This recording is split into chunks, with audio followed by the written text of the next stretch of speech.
에스겔 36장 11절부터 15절까지입니다. 내가 너희 위에 사람과 짐승을 많게 하되 그들의 수가 많고 번성하게 할 것이라. 너희 전 지위대로 사람이 거주하게 하여 너희를 처음보다 낮게 대우하리니 내가 여호와인 줄을 너희가 알리라. 내가 사람을 너희 위에 다니게 하리니 그들은 내 백성 이스라엘이라. 그들은 너를 얻고 너는 그 기업이 되어 다시는 그들이 자식들을 잃어버리지 않게 하리라. 주 여호와께서 이같이 말씀하셨느니라. 그들이 너희에게 이르기를 너는 사람을 삼키는 자요 내 나라 백성을 제거한 자라 하거니와 내가 다시는 사람을 삼키지 아니하며 다시는 내 나라 백성을 제거하지 아니하리라. 주 여호와의 말씀이니라. 내가 또 너를 여러 나라의 수치를 듣지 아니하게 하며 만민의 비방을 다시 받지 아니하게 하며 내 나라 백성을 다시 넘어뜨리지 아니하게 하리라. 주 여호와의 말씀이니라 하셨다라. 아멘. 기도하겠습니다. 하나님 아버지, 이 시간 저희들 말씀 앞에 나오게 하셨습니다. 성령께서 우리의 심령에 함께 하셔서 이 말씀들 하나하나가 우리의 마음에 남아있게 하시옵시고 이 말씀들을 통해서 우리 하나님의 그 기쁘신 뜻을 알아갈 수 있도록 이 시간 저희에게 은혜 허락해 주시옵소서. 예수님 이름으로 기도합니다. 아멘. 지난주일에 말씀드린 에스겔서 35장은 세일산을 향해서 하신 하나님의 예언이었죠. 그리고 오늘 이 36장은 이제 앞에 1절에서 얘기한 대로 이스라엘 산들에게 예언한다 이렇게 되어 있습니다. 세일산은 에돔을 가리키는 것이고 그 에돔은 에서의 후손이라 이렇게 말씀을 드렸습니다. 그리고 이스라엘산은 당연히 이스라엘을 지칭을 하고 있습니다. 결국에 에돔과 이스라엘 조상으로 올라가게 되면은 에서와 야곱으로 이렇게 만나지게 됩니다. 에돔의 조상이 에서고 이스라엘 조상 야곱으로 만나지게 되죠. 결국은 에서와 야곱에 대한 예언 이렇게 이제 볼 수가 있는 것인데 에서와 야곱에 대해서 얘기할 때 우리가 한 가지 좀 기억해야 될 것이 있습니다. 그게 뭐냐면 에서와 야곱에 대한 하나님의 선택이에요. 에서와 야곱에 대한 하나님의 선택이 다르지 않습니까? 에서는 하나님께서 미워하셨고 다음에 야곱은 하나님이 사랑하셨다. 이렇게 서로 다른 선택으로 주어집니다. 하나님께서 미워하셨다는 것은 영원한 저주를 의미합니다. 넌 영원히 저주 속에 있을 수밖에 없다. 이게 미움이에요. 사랑하셨다는 것은 영원한 생명을 네가 받아 누리게 된다. 축복의 그런 말씀이 되는 겁니다. 결국 에서는 저주란 선택을 받았고 야곱은 하나님의 축복이란 선택을 받았던 것이죠. 근데 이러한 하나님의 선택이 이제 세상 상식으로 본다면은 이해가 안 돼요. 왜냐하면 누군 날 때부터 하나님께 미움받을 자, 저주받을 자로 결정되어서 태어나고 누구는 사랑받을 자로 그렇게 선택이 되어서 태어나고 그걸 어떤 우리 기준 가지고는 이해가 안 되는 거죠. 마치 하나님이 좀 불공평한 것처럼 그렇게 생각될 수가 있다는 얘기입니다. 선택을 하려면은 태어나서 장성에 가는 걸 보면서 이게 사람 되면 괜찮구나. 그러면 이제 축복으로 선택을 하고 이건 인간이 나쁘다. 그러면은 저주로 선택을 하고 이렇게 되어진다면은 뭐 그럴만 하겠다. 납득이 되어질 것인데 아직 태어나지도 않고 또 선이나 악을 행하지도 않았을 때부터 이미 하나님은 넌 저주, 넌 축복 이런 식으로 선택을 해버린다는 것이죠. 그렇게 인간의 운명이 결정되어 가지고 태어나는 거예요. 이 같은 하나님의 선택에 의해서 에서 후손인 에돔은 하나님 미워하는 그런 족속으로 되어지는 것이죠. 반면에 이스라엘은 하나님이 사랑하는 족속이 되는 것입니다. 그래서 그 35장에 하나님이 미워하는 에돔을 향한 예언은 심판이 전부고 심판으로 끝나는 거예요. 그냥 몽땅 심판이죠. 반면에 하나님이 사랑하시는 이스라엘을 향한 예언은 회복하겠다, 그런 내용으로 되어 있는 겁니다. 36장의 그 내용이에요. 너희를 내가 회복하겠다, 그겁니다. 이스라엘을 회복하시겠다고 하는 것이 바로 사랑이고, 그 사랑으로 가득 차 있는 것이 36장이라고 하는 거죠. 우리가 에서와 야곱이란 그 두 사람을 놓고 생각해 보면은 못된 것은 에서보다 야곱이 더 한 수 위라고 할 수가 있을 겁니다. 굉장히 좀 치졸한 그런 사람 쪽에 가깝죠. 에서가 배고픈 것을 이용해서 팥죽 줄 테니까 장자권 팔아라, 그렇게 해가지고 장자권 넘겨받은 일도 있고, 또 늙어서 눈이 어두운 이삭을 속여가지고 에서가 받을 축복을 대신 가로챈 그런 일도 야곱이 했단 말입니다. 또 그 일 때문에 외삼촌 하란 집으로 도망을 쳐가지고 지낼 때에도 좀 떳떳하지 못한 그런 방법으로 양떼를 늘린, 자기 재산을 늘렸던 그런 일도 했죠. 한마디로 말해서 야곱의 그 사람 됨됨이는 우리 기준 볼 때에는 도무지 하나님 어떤 축복을 받을 만한, 사랑에 속할 만한 그런 사람이 못 되는 거예요. 뭐 야곱이 김수환 추기인 같은 그런 성품을 가진 사람이라면야 야 하나님이 사랑할 만하네, 그렇게 이제 납득이 되겠지만은, 근데 얘기한 대로 아직도 선이나 악을 행하기 전에 엄마 뱃속에 있을 때부터 누군 저주 누군 축복, 이렇게 그 운명을 결정해 가지고 태어난다는 것이에요. 이것 때문에 사람들이 한 가지 좀 착각한 게 있습니다. 그게 뭐냐면은 하나님이 미워하시는 에서를 아주 억울한 것처럼 그렇게 생각을 하는 거예요. 에서가 얼마나 억울하겠냐, 그런 생각이 좀 나오는 거죠. 근데 과연 그러겠습니까? 에서가 과연 낳을 때부터 미움받을 죄로 결정되어 난다는 것이 그에게 정말 억울한 그런 일이겠냐고 하는 거예요. 단적으로 말씀드리면요, 하나님은 미워하실 자를 미워하시는 겁니다. 그러니까 사랑받을 만한데 미워하시는 것이 아니고 미워할 자를 미워하시는 거예요. 야곱도 다르지가 않아요. 야곱도 미움받을 자입니다. 미움받아야 될 사람이, 다만 미움이 당연한 그 야곱, 그런 사람을 하나님이 사랑하시겠다는 겁니다. 그게 사랑이에요. 그러니까 사랑받을 만한 사람, 미움받을 만한 사람, 이렇게 사람이 구분되는 것이 아니고 모든 사람이 다 미움받아야 될 사람이에요. 야곱도 마찬가지고. 에서가 설령 착하게 살고 어떤 그 좋은 일을 많이 하고 성품이 좋다 할지라도 에서가 하나님의 사랑을 모른다면은 그 운명은 영원한 저주로 끝나는 겁니다.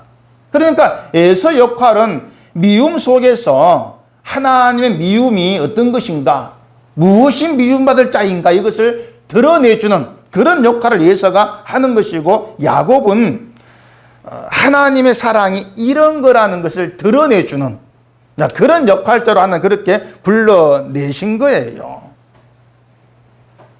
그래서 우리가 알아야 될 것은요, 인간이란 그 자체가 하나님의 사랑에 속할 수 있는 존재가 못 된다, 그겁니다.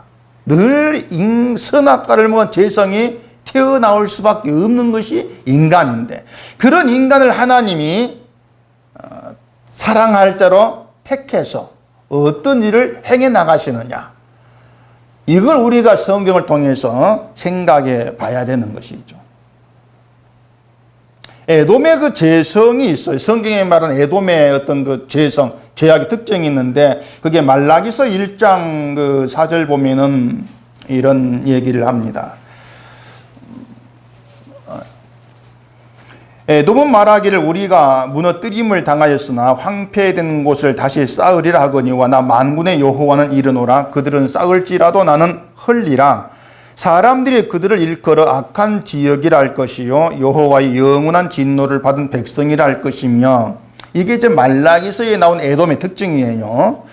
그 에돔을 하나님이 영원한 진노를 이제 받을 백성, 이렇게 말하고 있는데, 에돔이 영원한 진노를 받아야 될 그 죄가 뭔가 하면은 하나님 믿지 아니한다, 이걸 따지지를 않는다는 얘기입니다. 죄라는 개념이 우리와 다르게 드러나요. 만약에 에돔이 하나님을 믿지 않는 게 죄라면 그 이스라엘도 똑같습니다. 이스라엘도 하나님을 믿고 신뢰한 그러한 족속은 아니었어요. 우상을 섬긴 그 증거죠, 이스라엘이. 그들에게 하나님은요, 단지 조상 대대로 내려오는 신이었을 뿐입니다. 그냥 전통이었고 습관이었어요. 그들에게 그 신앙이라고 하는 것이. 그래서 말라기서 내용대로 한다면은 에돔에게 들은 특징이 뭐냐면은 우리가 무너졌지만은 우리 힘으로 다시 쌓겠다는 겁니다. 그게 에돔의 특징, 재성이에요. 그게 에돔이 영원한 진노를 받아야 될 이유로 드러난 것입니다. 무너졌지만 우리가 쌓겠다. 다시 세우겠다고 하는 거죠. 자, 근데 생각해 보세요. 자, 무너졌습니다. 무너졌고 황폐하게 되었으면은 힘을 모아가지고 다시 재건하는 거. 이게 당연하지 않습니까? 그게 맞는 것이거든요. 무너지고 황폐하게 되는데 하나님이 세울 거라고 생각하고 가만히 있는다. 그건 믿음이 아닌 거예요. 간혹 믿음을 그렇게 이해한 사람들이 있습니다. 무너지고 황폐하게 되었어도 하나님이 다시 세울 것을 믿고 가만히 있으면 된다. 그런 말을 간혹 하기도 해요. 가령 병이 들었는데 병 들었어도 하나님이 고쳐줄 거 믿고 기도하면서 기다린 것이 믿음이지 병원 가는 것은 의사를 의지하는 거니까 믿음이 아니야. 간혹 그렇게 얘기하는 사람도 있죠. 믿음을 그렇게 이해한 사람들은요, 보험 드는 거, 연금 들고 하는 것도 믿음이 아니라고 생각합니다. 왜 보험 들어? 하나님 책임지는데 이렇게 얘기하죠. 노후도 하나님 책임질 것인데 왜 보험 들어, 연금 들어?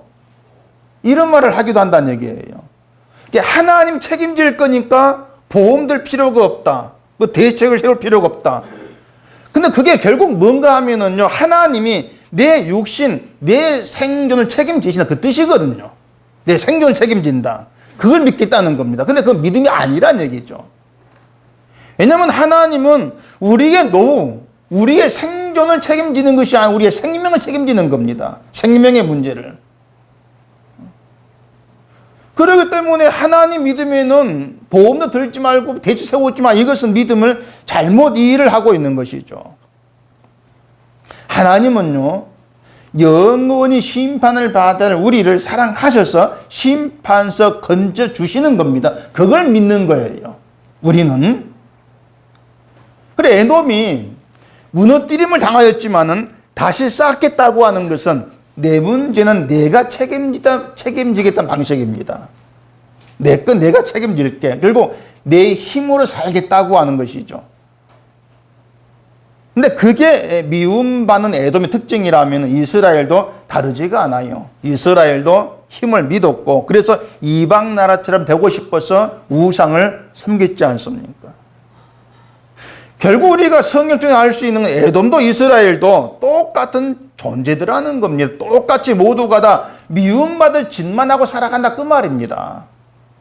저주받을 자의 모습으로 살아간다는 거예요. 둘 다 똑같이.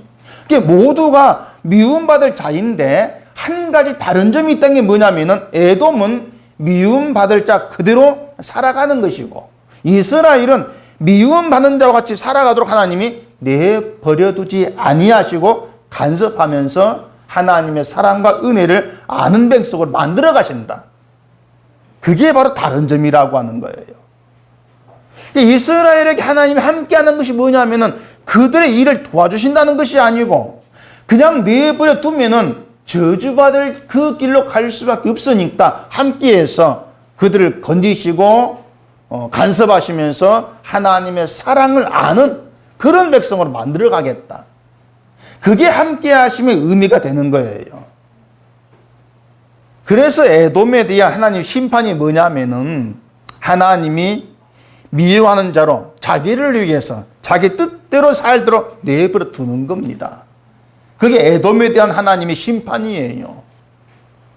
그냥 내버려 두신다고 하는 거죠. 그럼 이스라엘도 하나님이 내버려 둔다? 어떻게 되겠습니까? 에돔과 똑같은 존재일 뿐이기 때문에 내버려 둔다면 에돔처럼 살아갈 수밖에 없겠죠.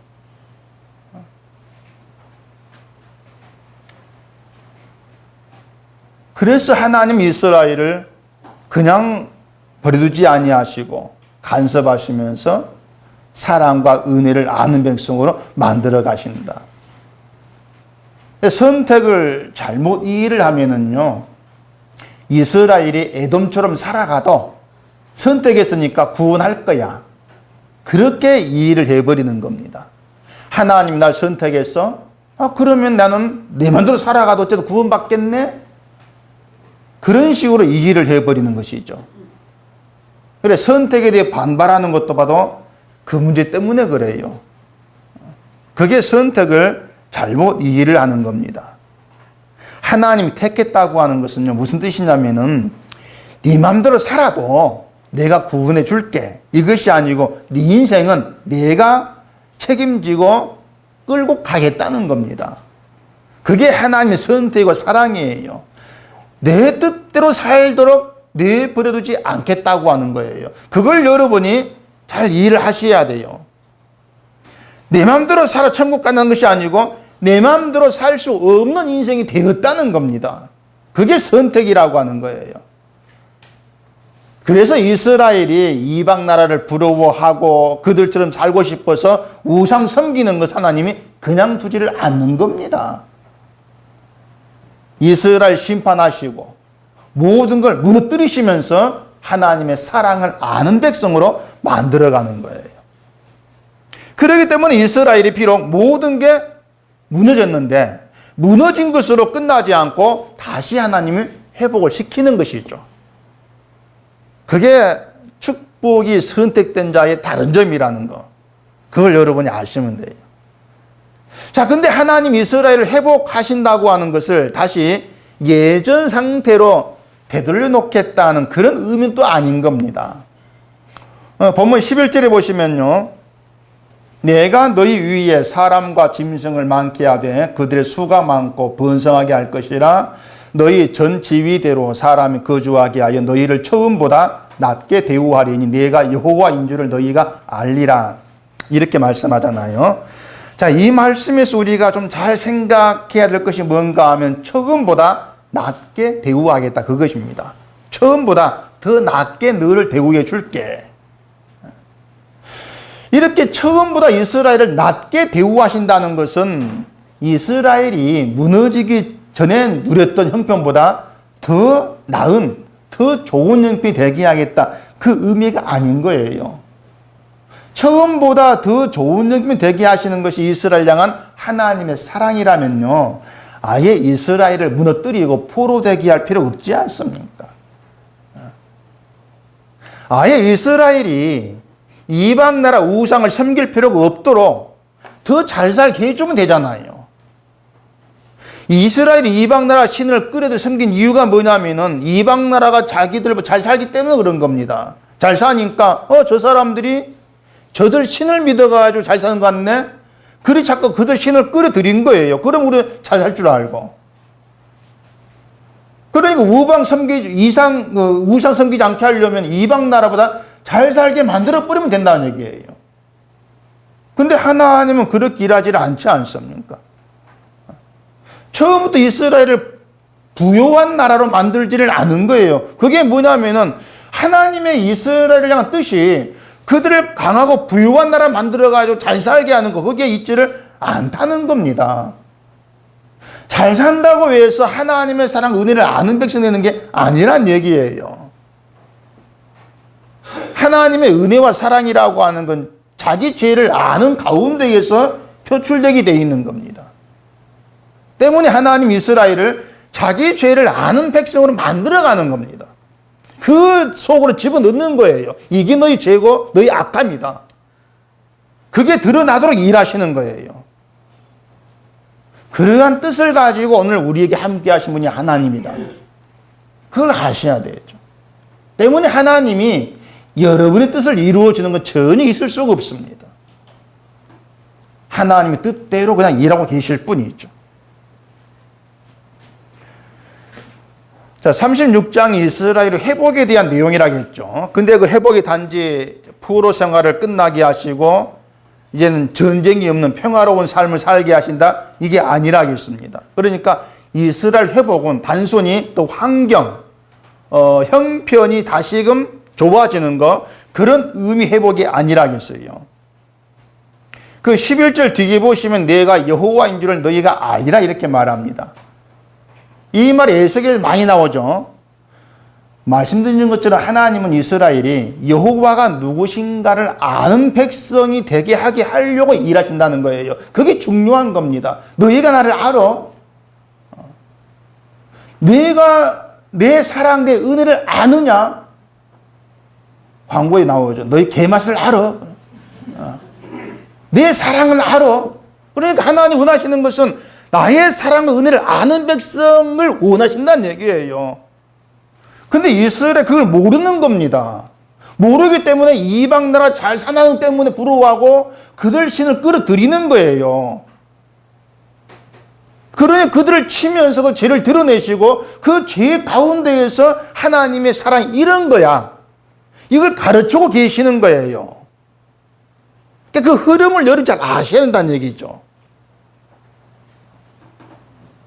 때문에 하나님이 이스라엘을 편히 살도록 놔두지를 않습니다. 불만이 나올 수밖에 없는 환경을 밀어 넣으시고 불평하게 만들어 내시는 거예요. 그렇게 하시면서 하나님 이스라엘을 어떻게 만들어 가고 계신다는 얘기입니다. 자, 그럼 이스라엘을 처음보다 낫게 대우한다. 이게 뭔가 한번 생각해 봅시다. 그 학개서 2장 7절부터 9절 보시면은 이런 얘기를 합니다. 또한 모든 나라를 진동시킬 것이며 모든 나라의 보배가 이르리니 내가 이 성전의 영광이 충만하게 하리라. 만군의 여호와의 말이니라. 은도 내 것이요 금도 내 것이니라. 만군의 여호와의 말이니라. 이 성전의 나중 영광이 이전 영광보다 크리라. 만군의 여호와의 말이니라. 내가 이곳에 평강을 주리라. 만군의 여호와의 말이니라. 자, 거기 보시면 성전의 영광이 나오죠. 그 9절에서 성전의 나중 영광이 이전 영광보다 크다. 이렇게 얘기합니다. 성전의 나중 영광, 이전 영광. 이게 무슨 의미인가를 아시면은 처음보다 낮게 대우한다. 그 뜻을 알 수가 있어요. 그 성전의 이전 영광은 그 앞에 학개서 2장 3절에서 언급되고 있습니다. 거기 보면은 너희 가운데에 남아있는 자 중에서 이 성전의 이전 영광을 본 자가 누구냐? 이제 이것이 너희에 어떻게 보이느냐? 이것이 너희 눈에 보잘것없지 아니하냐? 그렇게 말하거든요. 이게 무슨 말이냐면요. 자, 이스라엘 백성이 바벨론 포로 생활을 다 끝내고 예루살렘 돌아갔을 때에 가장 먼저 한 일이 무너진 성을 재건한 겁니다. 근데 성전 재건하려면은 많은 물자가 필요해요. 돈이 필요하겠죠. 근데 예루살렘이 황폐하게 된 그런 상황에서, 그리고 70년 동안 포로 생활하다가 다시 돌아온 그 상황에서 이스라엘이 무슨 돈이 있겠습니까? 돈이 있을 수가 없잖아요. 그렇기 때문에 성전을 재건하긴 하지만은 그 성전이 솔로몬이 건축했던 그 이전 성전에 비교하면 택도 없이 초라하단 말입니다. 이해하시겠습니까? 이해 안 돼요? 솔로몬이 지은 성전이 있잖아요. 그 성전은 으리으리했습니다. 근데 그게 무너졌어요. 다 무너졌는데 이스라엘이 돌아와가지고 성전을 짓는데 돈이 없으니까 예전에 솔로몬 성전 같은 성전을 못 짓는다는 얘기예요. 너무 초라하게 짝이 없다는 얘기입니다. 마치 100평 아파트에 살던 사람이 부도나고 거지 돼가지고 반지하 한 5평쯤 집에 들어가는 것과 똑같다는 얘기죠. 물론 솔로몬 때의 성전을 보지 못했던 사람들, 가령 바빌론에서 태어난 그런 사람들은 보지 못했죠. 이런 사람들은 지금 짓는 성 초라하다 이 생각 안 합니다. 이적을 못 봤으니까. 근데 솔로몬 때 성전을 본 사람들은 달라요. 그 에스라서 3장 12절 보면은 이런 내용이 있어요. 에스라 3장. 제사장들과 레위 사람들과 나이 많은 족장들은 첫 성전을 보았으므로 이제 이 성전의 기초가 놓임을 보고 대성통곡하였으나 여러 사람은 기쁨으로 크게 함성을 지르니 백성이 크게 외치는 소리가 멀리 들리므로 즐거이 부르는 소리와 통곡하는 소리를 백성들이 분간하지 못하였더라. 에스라도 예루살렘 돌아와가지고 성전 짓는 그때 일입니다.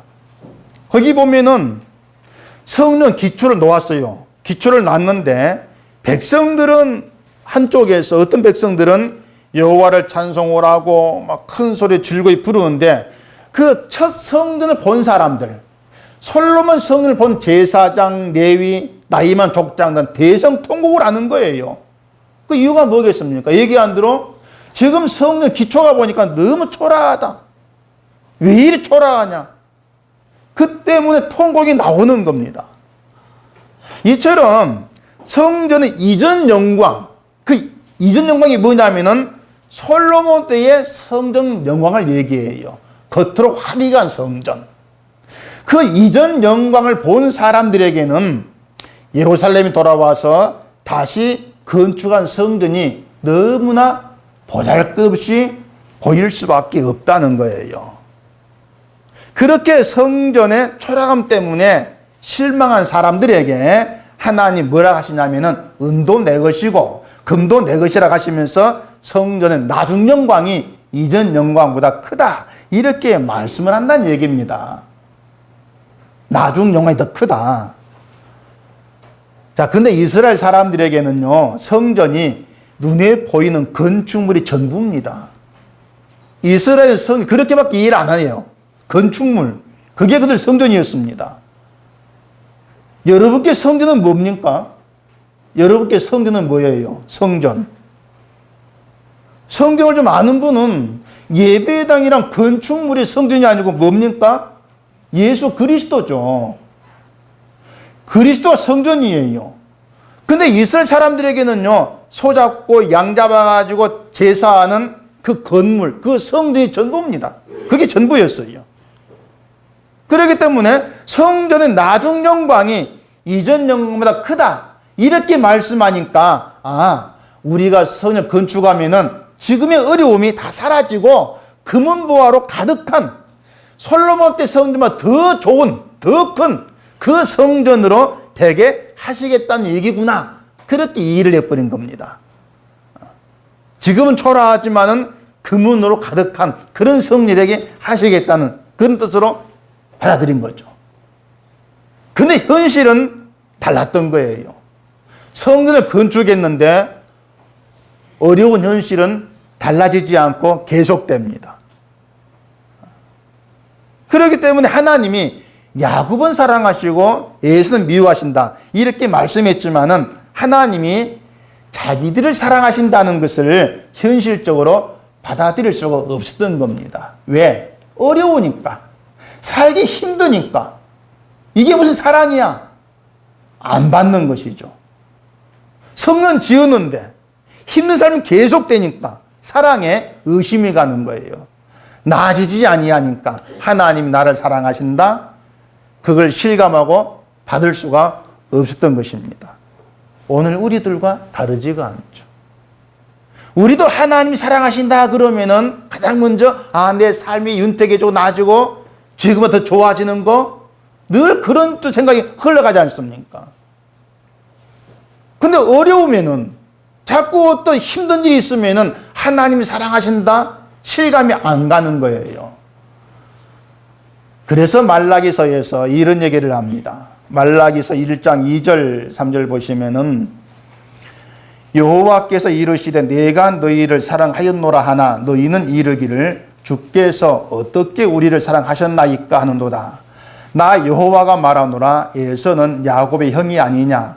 그러나 내가 야곱을 사랑하였고 에서는 미워하였으며 그의 산들을 황폐하게 하였고 그의 산업을 광야 이리들에게 넘겼느니라. 이렇게 말씀하는 하나님이 내가 너희를 사랑하였노라 이렇게 말씀하니까 이스라엘은 아니 주께서 언제 어떻게 우리를 사랑했습니까? 반발하는 겁니다. 우리는 사랑받은 적이 없다는 거죠. 하나님이 야곱을 사랑하신다고 했는데 우리는 사랑받은 적이 없습니다. 튕기는 반발하는 거예요.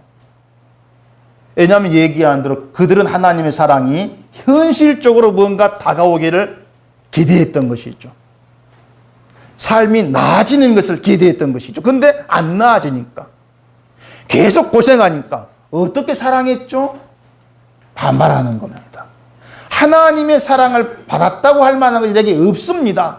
그거예요. 결국 문제가 뭐냐면은 이스라엘이 하나님의 사랑을 잘못 이해를 하고 있다는 얘기입니다. 자기들 방식으로.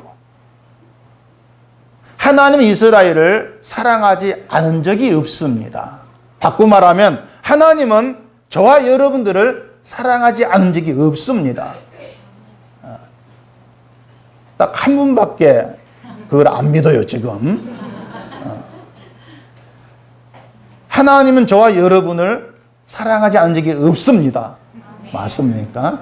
꼭 아멘을 제가 유도를 해야 되겠습니까? 안 하던 짓거리 하는데. 근데 우리는 실제로 나를 돌아오면은, 아니, 하나님 나를 어떻게 사랑했지? 늘 그런 의심 속에 헤어나지를 못하는 거란 말입니다. 왜? 내가 기대한 삶이 안 되니까, 없으니까. 지금 그걸 이스라엘 그대로 보여주고 있는 거예요. 우리 그런 인간의 모습을. 성전의 그 이전 영광, 솔로몬이 지은 그 화려한 성 생각해 봅시다. 구약의 성전은요, 찾아가야 합니다. 그 건물로. 무슨 말인지 아시겠죠? 어느 한 장소에 건물이 지어져 있어. 그 성전이거든요. 거기에 가서 제사를 드려야 돼요. 찾아가야 된단 말입니다. 고정된 장소에 건물을 세워줘요. 거기에 하나님 계시는 거예요. 그래서 하나님 만나고 용서를 받기 위해서는 소, 양, 제물을 끌고 그 건물로 찾아가죠. 근데 그게 한 번으로 끝나는 게 아니에요. 계속 그게 반복돼야 돼요. 예. 온전한 제사가 아니니까. 그게 이전 성전 영광이에요. 그럼 나중 성전은 뭡니까? 나중 성전은 건물이 아니라겠어요. 예수님이 성전으로 오셨다고 했지 않습니까? 그게 나중 성전이거든요. 유대인은 예수님이 성전에 오신 분임을 전혀 몰랐죠. 왜? 그들 얘기 안 들어. 건물이 성전 얘기했으니까. 우리 속에 참된 성전을 이루기 위해서 예수님께서 오셨다. 그 신비한 사실을 전혀 알지를 못한 것입니다. 건물만 생각한 것이죠. 건물만 바라보고 있는데 어떻게 사람이 성전이다. 그걸 이해할 수 있겠습니까? 그래서 예수님에 관한 복음은 들을 기 있는 자만 들을 수가 있는 거예요. 듣게 하신 자만 듣게 된다 그 말입니다. 이전 성전은 찾아가는 것이라겠어요. 그럼 나중 성전은 뭡니까? 찾아가는 겁니까? 찾아오신 겁니까? 찾아오신 겁니다. 그게 나중 성전입니다.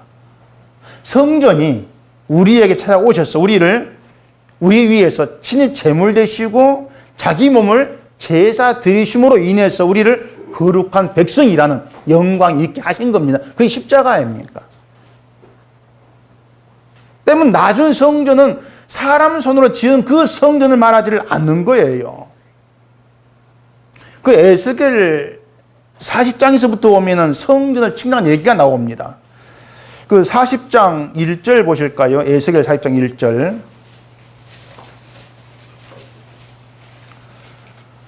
우리가 사로잡힌 지 25째 해에 성이 함락된 후 14째 해 첫째 달 10째 달에 10째 날에 곧 그날에 여호와의 권능이 내게 임하여 나를 데리고 이스라엘 땅으로 가시되 하나님이 이상 중에 나를 데리고 이스라엘 땅에 이르러 나를 매우 높은 산 위에 내려놓으시는데 거기에서 나무로 향하여 서급 형상 같은 것이 있더라.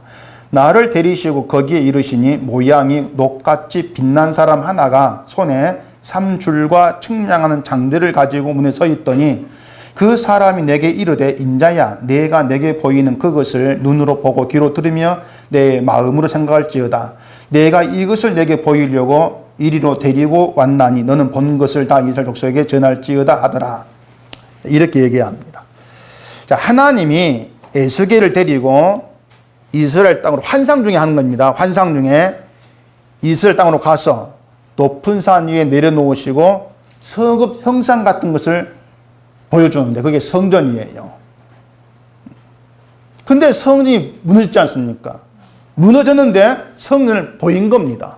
그게 뭐냐면은 사람의 손으로 지은 것이 아니고 하나님이 지은 성전이에요. 이해되시죠? 사람 손으로 지은 건 무너졌습니다. 근데 성전 보이시는 것은 하나님이 지은 성전이 있다는 거예요. 그게 장차 오실 그리스도를 지금 가리킨단 말입니다. 또 성경 한번 볼까요? 히브리서 10장 5절. 오늘은 성경 좀 많이 보네요. 복잡해서 그래. 성경을 연결시켜야 이해되니까. 히브리서 10장 5절 보시면은 그러므로 주께서 세상 임하실 때 이르시되 하나님이 제사와 예물을 원하지 아니하시고 오직 나를 위하여 한 몸을 예비하셨도다. 그 한 몸이 하나님이 지으신 성전입니다. 그게 예수 그리스도, 우리를 위해서 한 몸을 예비하시는데 그게 우리의 죄사함을 의미한 거예요. 한 몸이신 성전 되신 예수 그리스도로 인해서 우리의 죄를 덮으시고 우리를 하나님의 거룩한 백성 되게 하겠다는 거죠. 그게 사랑이란 얘기입니다. 바로 그것이 거룩한 백성 되게 하는 이것이 이전 성전 영광보다 큰 나중 성전의 영광이라는 거예요. 이전 성전 가지고는 우리가 거룩한 백성이 못 되는 거예요. 나중 성전 영광, 예수 그리스도. 그 주님으로 인해서 우리가 거룩한 백성으로 일컬음 받는 거죠. 그게 영광됨이에요. 예수로 말미암은. 바로 이것이 이스라엘을 처음보다 더 낮게 대우하신다. 그 말에 해당이 되는 겁니다. 무슨 말이냐면 율법으로 이스라엘 죄를 안 묻겠다는 겁니다. 이제 죄를 묻지 아니하시고 하나님이 지으신 참된 성전 되시는 예수 그리스도로 죄를 사하시고 거룩한 백성 되게 하겠다. 내가 너희를 그렇게 대접해 줄게. 이게 처음보다 낮게 대접하시는 거예요. 우리가 그 대접을 받고 있는 거죠. 하나님께. 우리가 하나님께 처음보다 나은 대우를 받음으로 인해서 예수를 믿고 예수의 피로 그 죄 용서 받으면서 거룩한 백성으로 여김받는 영광이 우리가 있게 되어지는 겁니다. 이것은 율법 가지고 누릴 수 없는 영광이에요. 우리가 뭘 실행한다 할지라도 그걸로 누릴 수 없는 영광이란 얘기입니다. 내가 뭘 실천해가지고 이렇게 해볼게요. 하나님의 영광을 받아볼 이것은 처음 영광이에요. 그것 가지고 안 되죠. 예수의 피로 말미암은 그 피로 인해서 거룩한 백성된 그 영광, 그게 본질적으로 더 큰 차원이 다른 그런 영광이라는 겁니다. 그 영광을 누리는 자로 우리를 대접하겠다. 그게 우리를 향하신 하나님의 사랑이라는 얘기입니다. 결국에 하나님 우리를 더 낮게 대우하신다는 것은 이 땅의 생존 문제, 우리가 살아간 문제가 아니고 생명입니다. 영원한 생명의 문제, 그 생명을 우리에게 보존하기 위한 것이 하나님이 우리를 대접하는 것이라는. 36장 오늘 에스겔 26절 보면은 또 새 영을 너희 속에 두고 새 마음을 너희에게 주되 너희 육신에서 굳은 마음을 제거하고 부드러운 마음을 줄 것이며 새 영과 새 마음을 주신다고 말합니다. 새 영과 새 마음 주셔서 내가 원하는 것 말고 하나님이 주시는 그것으로 기뻐하는 사람 되게 하겠다는 거죠. 그러니까 하나님이 준 것을 기뻐하는 그런 사람 되는 것은 새 영과 새 마음이 허락됨으로 가능한 것이에요. 본래의 나는 하나님 준 것을 기뻐하는 그런 사람이 아니라는 얘기죠. 왜? 내가 원하는 게 아니니까. 그래서 하나님은 우리의 죄를 알게 함으로 인해서 하나님이 주시는 것, 그것이 아니고서는 죄에서 벗어날 수 없고 영원한 저주로 들어갈 수밖에 없는 것이 바로 너희다. 이걸 알게 합니다. 그렇게 해서 하나님이 예수를 보내심으로 죄를 용서하신 것이 큰 기쁨이 되게 만들어 가시는 거예요. 새 영과 새 마음을 주시면서. 바로 이것이 하나님이 저와 여러분을 최고로 대우하시는 겁니다. 대접받고 있는 거예요. 우리는 하나님을 대접하지도 아니하는데, 그렇게 하는 대접으로 인해서 새 영과 새 마음이 있게 되고 하나님의 은혜와 사랑에 눈이 열리게 되었을 때에 우리는 범사에 감사하게 되고 항상 기뻐하고 쉬지 않고 기도하는 그 하나님의 뜻에 순종되어진 백성의 길로 가게 되어진다는 얘기입니다. 대개 기독교인들 보면은요, 내가 열심히 한 것만큼 하나님께 대우받고 싶어 합니다. 내가 기도 많이 한 것만큼, 교회 봉사 많이 한 것만큼 나를 대를 주세요. 이렇게 얘기합니다. 그게 복이죠. 그런 우리에게 하나님이 어떻게 일하겠습니까? 내가 대접받고 싶어 하는 대로 대접하겠습니까? 그게 아니에요. 그건 저주의 길이지 않습니까? 에돔의 길이잖아요.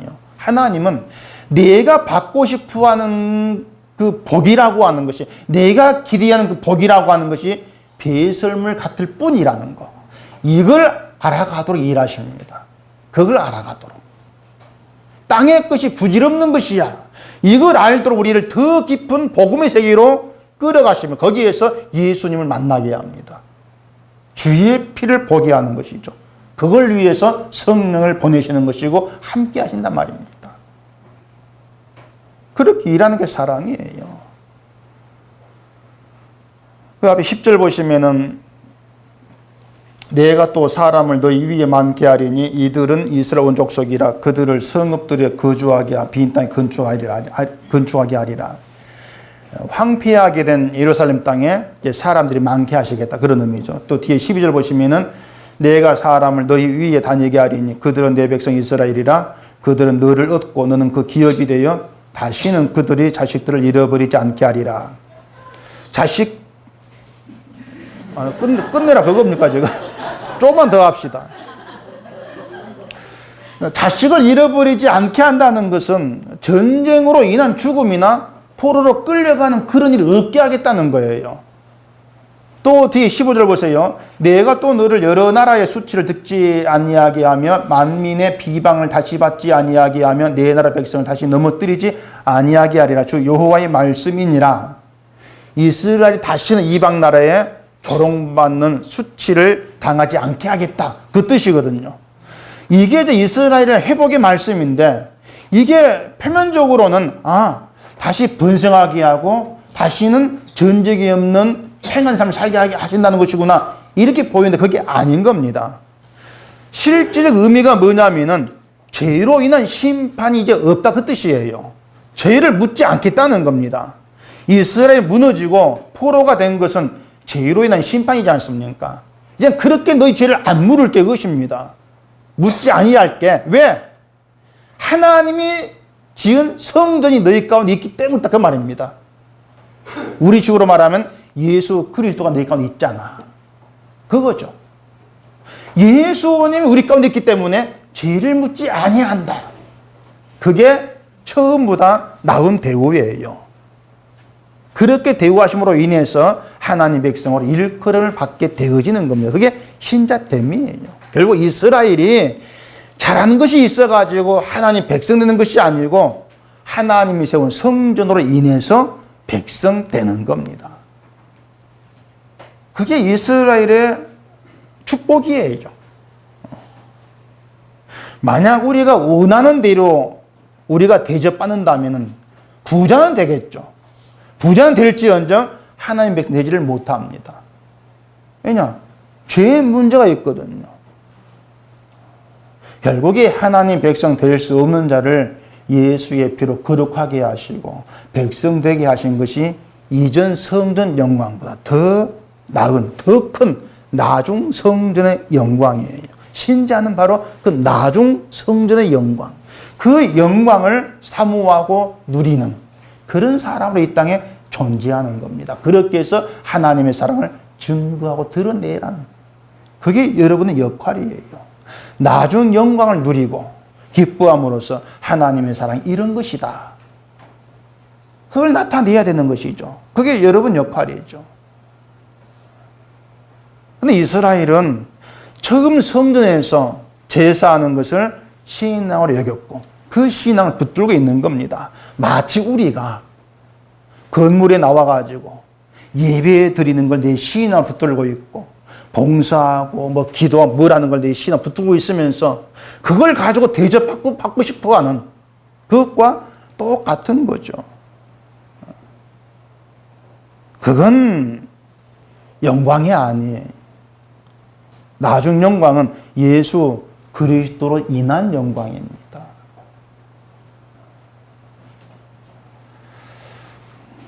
오늘 마데테서 주보 한번 6페이지 펴보십시오.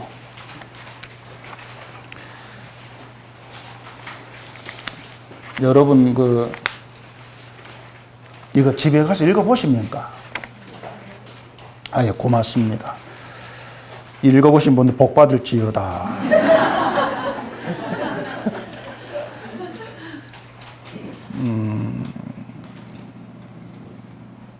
제가 좀 여러분 자극이 되라고 제가 이런 말씀 드릴게요.